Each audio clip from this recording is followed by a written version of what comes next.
Yes, boys and girls. Okay, luister. Ons het vir 'n laatmiddag wandeling op die strand gegaan. Alles het lekker gelyk, so bietjie bewolk. Maar toe ons nou eentjie weg is van Selfport net toe, steek die wind op met 'n krag, ons word gesandblast. Ek voel soos 'n stuk veselglas. En ons het druppels gevoel, toe maak ons vir die kar. Maar dit was 'n eentjie, ons is bietjie uit asem. En so aan, ek gaan gou uitklim en vir julle laat hoor hoe klink dit. Die wind is lekker woes hoor, lekker woes. Soos 'n brakpan girl.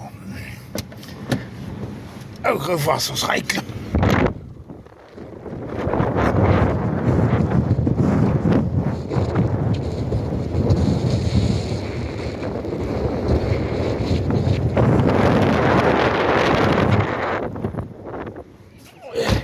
Hy het al 'n bietjie bedaar. Maar ja, ons is veilig daarom.